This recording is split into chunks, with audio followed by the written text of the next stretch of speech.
Hi students, welcome back to first code YouTube channel. C language के आज इस video में हम लोग पढ़ेंगे फंक्शन डेफिनेशन के बारे में।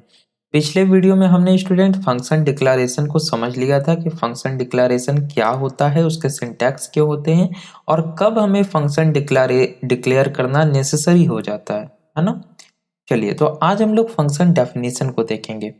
फंक्शन डेफिनेशन नेम से ही आपको पता चल रहा होगा कि यहाँ पे हम लोग क्या करेंगे, फंक्शन को डिफाइन करेंगे, यानी जो एक्चुअल उसका कोड होगा, फंक्शन का जो एक्चुअल टास्क होगा, प्रोसीजर, उसको हम लोग लिखेंगे। तो बिल्कुल फंक्शन का जो भी डिस्क्रिप्शन होगा, मीन्स फंक्शन कैसे काम कर रहा है, कैसे काम करेगा, फंक्शन कौन कौन से इनपुट लेगा, फंक्शन क्या आउटपुट देगा, ये सारी चीजें हम किस में लिखते हैं, फंक्शन डेफिनेशन में लिखते हैं।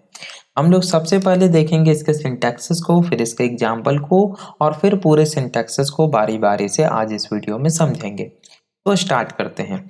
अगर मैं बात करूं सिंटैक्स की, तो फंक्शन डेफिनेशन में सबसे पहले आपको लिखना पड़ता है रिटर्न टाइप, कि आपका जो फंक्शन है उसका रिटर्न टाइप क्या होगा। देन आपको लिखना है फंक्शन का नेम एंड देन आपको देना है पैरेंथेसिस में पैरामीटर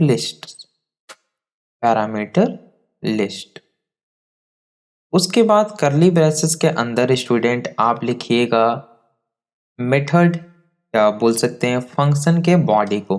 इसके अंदर में मान लिया जाए आपने लोकल वेरिएबल्स को डिक्लेयर करवा रखे हैं, तो लोकल वेरिएबल डिक्लेरेशन, है ना, लोकल वेरिएबल डिक्लेरेशंस। एंड इसके अंदर कुछ स्टेटमेंट्स होंगे, स्टेटमेंट्स कुछ इस प्रकार से। एंड लास्ट में आपका क्या होगा, रिटर्न स्टेटमेंट।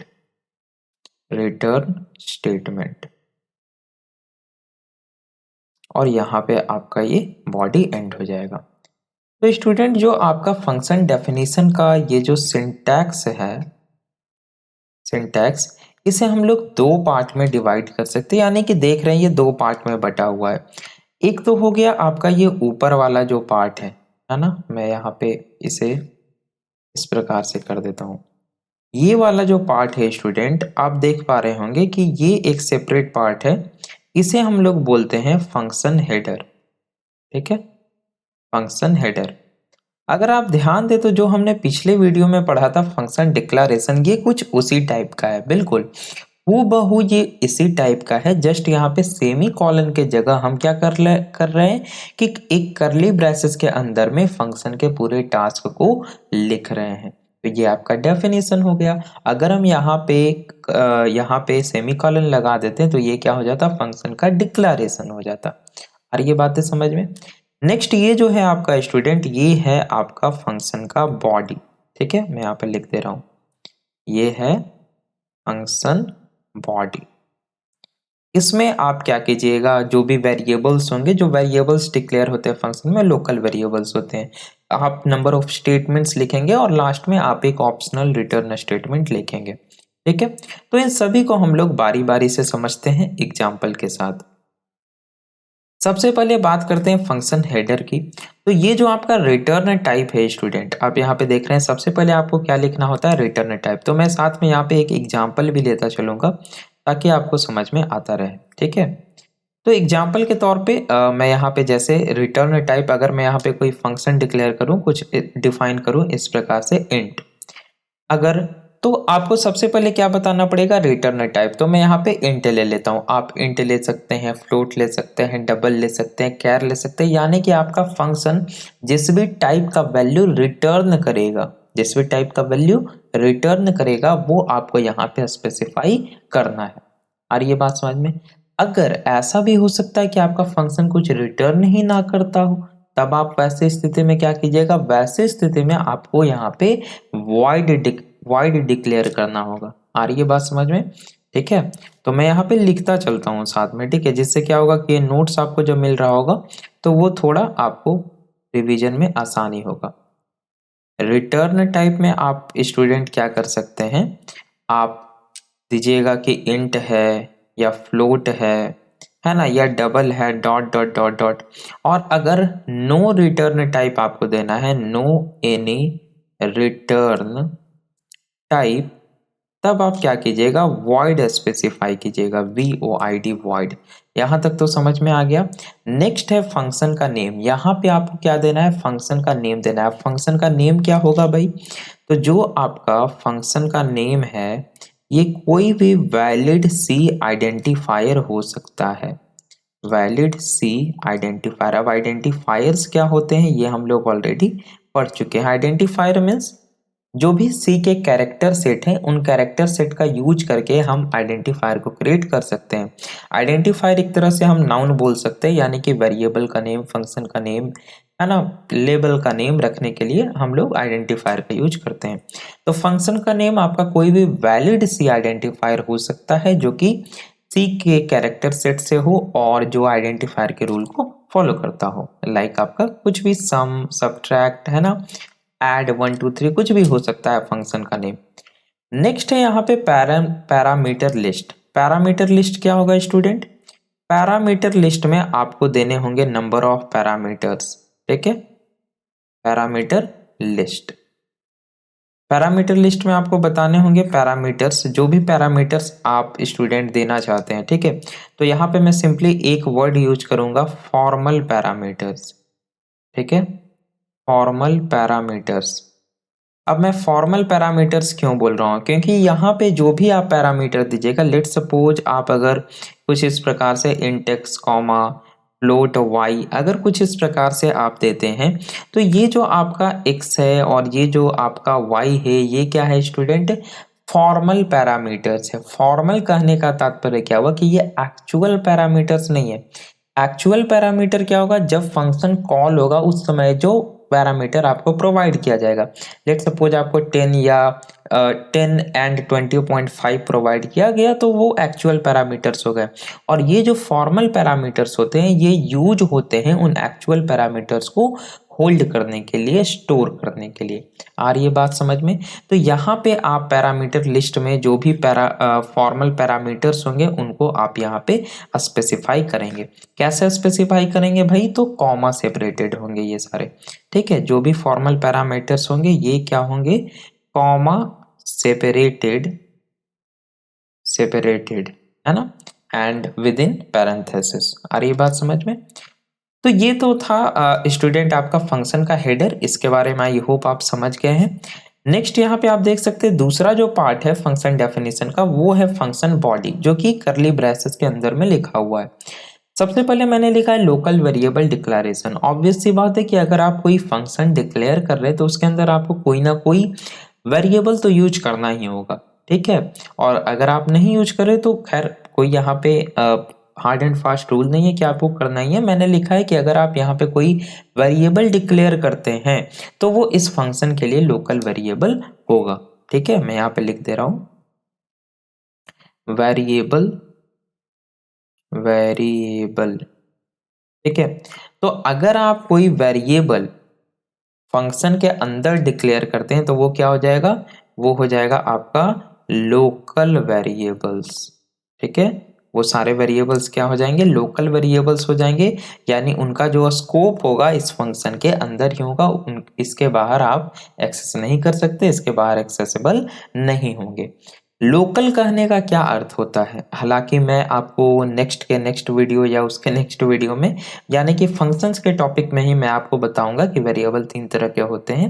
पहला आपका हो गया लोकल, दूसरा ग्लोबल एंड तीसरा स्टैटिक। इन तीनों को डिटेल में एक वीडियो में हम लोग पढ़ेंगे, 1 घंटा 1.5 घंटा का वीडियो जाएगा, उसके लिए कोई समस्या नहीं है। अभी जस्ट आप ये समझिए कि लोकल वेरिएबल का मतलब क्या हुआ, कि जब आपने फंक्शन में डिक्लेयर किया तो उसका स्कोप जस्ट इन करली ब्रेसेस तक ही रहेगा।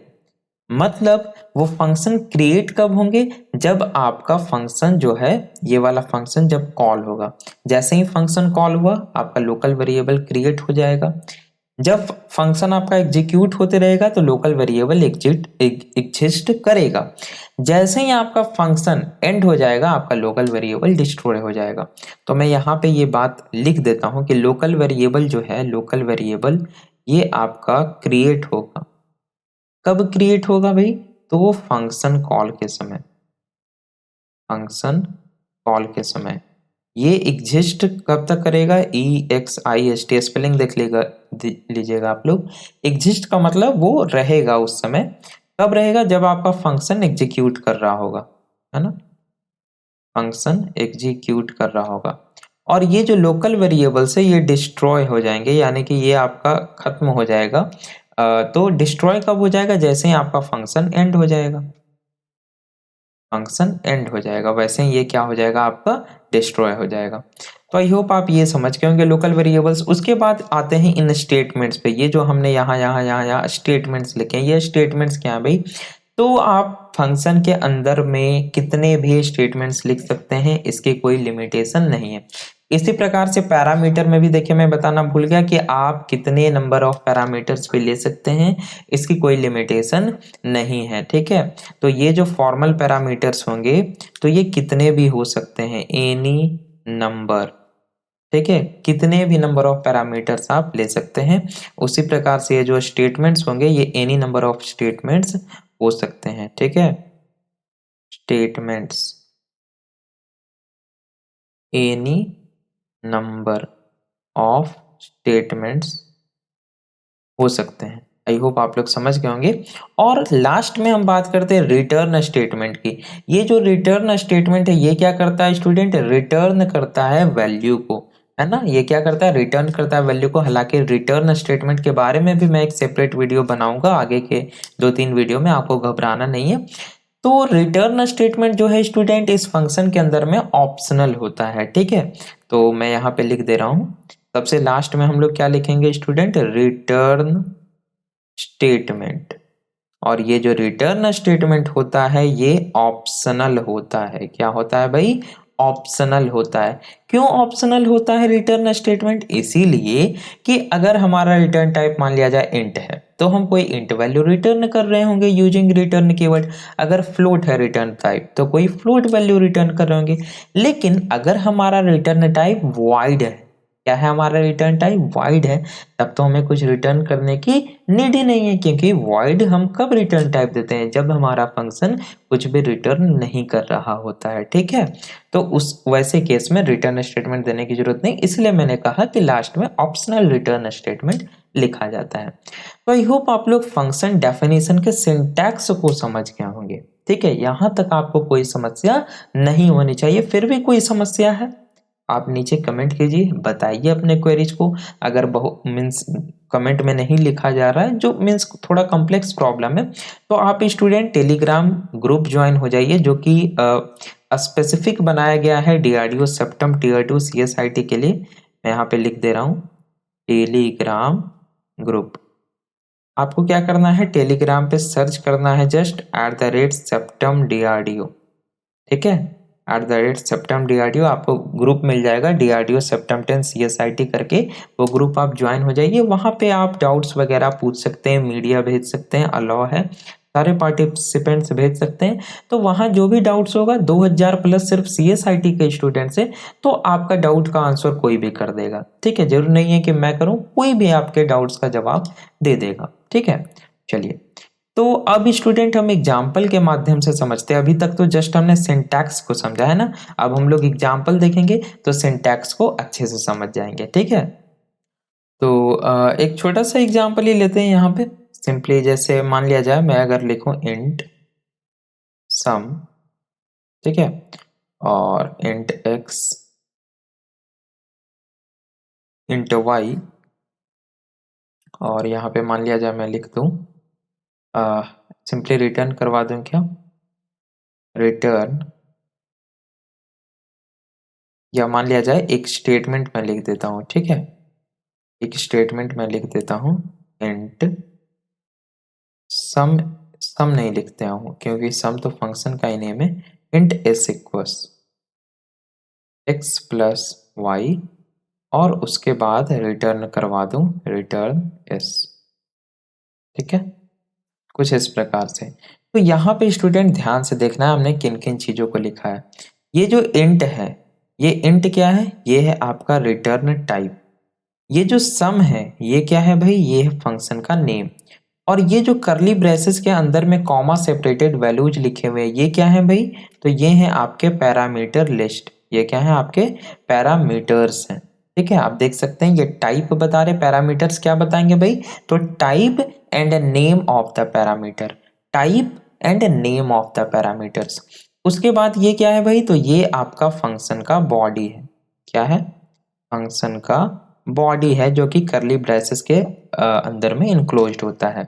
उसके बाद ये देखिए यहाँ पे ये जो एस है ये क्या है, एक लोकल वेरिएबल डिक्लेयर किया गया है। ये क्या है, ये आपका एस लोकल वेरिएबल है।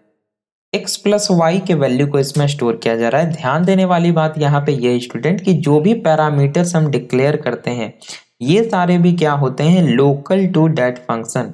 ये लोकल टू दिस फंक्शन है, यानी कि पैरामीटर के अंदर जो भी वेरिएबल हम डिक्लेयर कर रहे हैं वो भी इस फंक्शन के लिए लोकल वेरिएबल ही होंगे। काफी बच्चे इसमें कंफ्यूज होते हैं, तो आपको ध्यान देना है ये तो लोकल है ही वेरिएबल, ये भी लोकल वेरिएबल होंगे फॉर सम फंक्शन। ओके, तो x प्लस वाई की वैल्यू इसमें स्टोर हो रही है, तो ये स्टेटमेंट एक तरह से हो गया। उसके बाद यहाँ पे रिटर्न स्टेटमेंट लिखा हुआ है। ठीक है, और ये क्या कर रहा है, इस वैल्यू को रिटर्न कर रहा है। इस इंट टाइप का है और आप देख सकते हैं यहाँ पे रिटर्न टाइप भी इंट। ठीक है, तो ये एक छोटा सा हम बोल सकते हैं कि अभी जो हमने सिंटैक्स देखा फंक्शन डेफिनेशन का, उसका एक एग्जाम्पल था ये। ओके, तो अब देखिए यहाँ पे स्टूडेंट एक बहुत ही लाजवाब क्वेश्चन आपसे कभी कभी पूछा जाता है और कभी कभी क्या बहुत बार पूछा गया है, वो मैं आपको एग्जाम्पल के माध्यम से समझा देता हूँ। देखिए एक सिंपल सा मैं आपको कोड लिख कर देता हूँ। ठीक है, मेन, ओके, एंड कुछ इस प्रकार से लिखा हुआ है प्रिंटफ, प्रिंटफ हेलो एंड ये। अब आपको बताना है इसका आउटपुट क्या होगा, what will be the output of this code. सारे स्टूडेंट फट से हेलो पे टिक करेंगे, लेकिन यहाँ पे हेलो नहीं होगा, यहाँ पे आपको एरर देखने को मिलेगा। वाई, बिकॉज यहाँ पे आपने रिटर्न स्टेटमेंट मिस किया है। ठीक है, आपको ऐसा एरर देखने को मिलेगा, यहाँ पे आपको एरर मिलेगा। क्यों एरर मिलेगा, क्योंकि आपने मिस किया है। अब सर मिस क्यों किया, यहाँ तो हमने रिटर्न टाइप ही नहीं दिया। अगर आप फंक्शन के डेफिनेशन के सिंटैक्स को देखें तो फंक्शन डेफिनेशन का सिंटैक्स क्या कहता है कि आपको पहले रिटर्न टाइप लिखना है, then function name and parameter list देना है। देखिए मैं यहाँ पे आपको बताना भूल गया कि कोई फंक्शन ऐसा भी हो सकता है जिसमें कोई भी पैरामीटर ना हो। ठीक है, बहुत सारे फंक्शन ऐसे हो सकते हैं, जैसे अभी हमने मेन बनाया है। ठीक है, तो बहुत सारे ऐसे फंक्शन हो सकते हैं जिसमें कोई भी पैरामीटर ना हो। तो मैं यहाँ पे लिख देता हूँ, थोड़ा सा इसको अगर ये नीचे हो जाए तो अच्छी बात है, कोशिश करूँगा। जस्ट 1 मिनट, हाँ हो गया ये। ठीक है, तो पैरामीटर लिस्ट में मैं लिख देता हूँ कि अगर कोई भी पैरामीटर ना हो, ठीक है, नो एनी पैरामीटर, तब आपको क्या करना है, should write, SHOULD, should write void, क्या लिखना है, void इन पैरेंथेसिस, पैरेंथेसिस। मैं क्या कह रहा हूं, शुड राइट void, यानी कि ये नेसेसरी नहीं है। अगर कोई फंक्शन है जो कि कोई भी पैरामीटर नहीं ले रहा है तो आपको पैरेंथेसिस के अंदर void लिखना चाहिए, एम्प्टी नहीं छोड़ना चाहिए। ये शुड लिखना चाहिए, जरूरी नहीं है लिखना, मैंडेटरी नहीं है। ठीक है, जैसे कि अभी मैं आपको एग्जांपल दिखा रहा था कि जैसे ये मेन है, ये कोई भी पैरामीटर नहीं ले रहा है, तो यहाँ पे आपको void लिखना चाहिए, BYD void। आप नहीं भी लिख सकते हैं, कोई यहाँ पे जरूरी नहीं है। ठीक है, चलिए, तो अभी हमने सिंटैक्स क्या देखा कि आपको यहाँ पे रिटर्न टाइप देना था, देन फंक्शन का name and then parameter list देना था, और आपने यहाँ पे रिटर्न टाइप नहीं दिया। तो एक बात का ध्यान रखिए कि जब भी हम कोई रिटर्न टाइप नहीं देते हैं तो बाय डिफॉल्ट कंपाइलर उसको इंट टाइप एज्यूम करता है। मैं यहाँ पे लिख दे रहा हूँ, रिटर्न टाइप कहाँ पे था, हाँ, रिटर्न टाइप ऑप्शनल है, और अगर कोई भी रिटर्न टाइप नहीं होगा, ठीक है, if no any return type, अगर कोई भी रिटर्न टाइप नहीं होगा तो बाय डिफॉल्ट क्या हो जाएगा, by default int type will be considered, या by default int return type हो जाएगा। ठीक है, बाय डिफॉल्ट क्या होगा, इंट रिटर्न टाइप हो जाएगा। ये समझ गए। तो यहाँ पे ये जो मेन फंक्शन है स्टूडेंट, तो कंपाइलर समझ के कि चलेगा कि इसका रिटर्न टाइप क्या है, इंट। जब किसी फंक्शन का रिटर्न टाइप इंट है, इसका मतलब क्या है कि वो इंट वैल्यू रिटर्न करेगा। लेकिन आपने यहाँ पे रिटर्न स्टेटमेंट नहीं लिखा है, इसीलिए आपको एरर देखने को मिलेगा। अगर मैं इसको सही लिखना चाहता हूं तो कैसे लिखूंगा मैं इस प्रकार से लिख सकता हूं, मेन। ठीक है, आप वॉइड दे सकते हैं, वॉइड नहीं भी दे सकते हैं, मैंने अभी जस्ट आपको बताया। आप यहाँ पे लिखिएगा printf and hello hello, and यहाँ पे फिर लिखिएगा रिटर्न 0। ठीक है, एंड हो गया कुछ इस प्रकार से। अब ये आपका परफेक्टली करेक्ट है। अगर आप आउटपुट की बात करें तो ये आपको हेलो आउटपुट देगा। ठीक है, तो ये था student function definition. Function definition में इससे ज़्यादा आपको जानने की जरूरत है नहीं। मैंने आपको छोटे छोटे एग्जाम्पल ही बताए, लेकिन फंक्शन डेफिनेशन का जो भी थ्योरी था, जो भी कॉन्सेप्ट था, वो मैंने आपको समझा दिया यहाँ पे, और फंक्शन डेफिनेशन एंड हो गया। ठीक है, नेक्स्ट वीडियो में स्टूडेंट हम लोग देखेंगे फंक्शन कॉल के बारे में। या मैं देख लेता हूँ कि अभी वीडियो कितना गया है, 21 मिनट ही गया है। तो फंक्शन कॉल इसी में कर लिया जाए क्या? मैं क्या सोच रहा हूँ कि नेक्स्ट वीडियो में ही करते हैं। ठीक है, नेक्स्ट वीडियो में हम लोग फंक्शन कॉल कर लेंगे, और आपका देखिए रिटर्न स्टेटमेंट के बारे में भी थोड़ा सा पढ़ना है तो वो पढ़ लेंगे, और भी फंक्शन से रिलेटेड 2-3 टर्म बचे हुए, लाइक फंक्शन आर्ग्यूमेंट हो गया, जो भी है वो हम लोग नेक्स्ट वीडियो में देख के फंक्शन का जो ओवरऑल है ना वो एंड कर देंगे। फिर हम लोग पैरामीटर्स की ओर मूव करेंगे, लाइक एक्चुअल पैरामीटर्स क्या होते हैं, फॉर्मल पैरामीटर्स क्या होते हैं, एंड फिर वेरिएबल्स के टाइप्स को भी हमें देखना है। इन सभी को हम लोग आगे की फर्दर वीडियोज में डिस्कस करेंगे। तो अगर आपको ये लेक्चर पसंद आया हो तो लेक्चर को जरूर से लाइक कर दें। अगर आप हमारे चैनल पे नए हैं तो चैनल को सब्सक्राइब करके बेल आइकन को जरूर क्लिक कर दें। और जो भी नए स्टूडेंट्स हैं उनको मैं बताना चाहता हूं कि हमारे channel first code let's begin पे स्टूडेंट कंप्लीट कोर्स चल रहा है for DRDO September 10 tier 2 computer science IT branch के लिए। यहाँ पे आप देख सकते हैं सी लैंग्वेज के थ्योरी, सी लैंग्वेज के MCQs, computer network, Java complete हो चुका है, जावा के MCQs, ऑपरेटिंग सिस्टम क्या है, सॉफ्टवेयर इंजीनियरिंग, और यहाँ पे आपका DSA, DBMS और भी काफी सारे subjects just first week of दिसंबर में स्टार्ट होने वाले हैं। सारे सब्जेक्ट आपको यहाँ पे मिल जाएंगे, सारे सब्जेक्ट के MCQs आपको लाइव कराए जाएंगे यूट्यूब पे। शेड्यूल अगर आपको पता करना हो तो कम्युनिटी टैब में जाना है, और यहाँ पे जो भी लेटेस्ट शेड्यूल होगा, क्योंकि अब देखिए शेड्यूल चेंज किया जा रहा है। यहाँ पे देखिए आपसे पूछा भी गया था कि अब हमें जल्दी जल्दी सिलेबस को एंड करते हुए टॉपिक वाइज MCQs को सॉल्व करना होगा, वरना बहुत देर हो जाएगी, ऑब्वियस सी बात है। तो मैं क्या सोच रहा था कि 10 से 11 और 11 से 12:30 रात में क्लास लेते हैं। तो यहाँ पे लोगों ने बोला यस, तो मैं देख रहा हूँ दिसंबर में ऐसा ही क्लास आपका लिया जाएगा। और बाकी ये देख लीजिए, आपको शेड्यूल वगैरह बता दिया जाता है। 21 नवंबर से 30 नवंबर तक जावा का MCQs 8 बजे चल रहा है, सी लैंग्वेज का 9 बजे चल रहा है।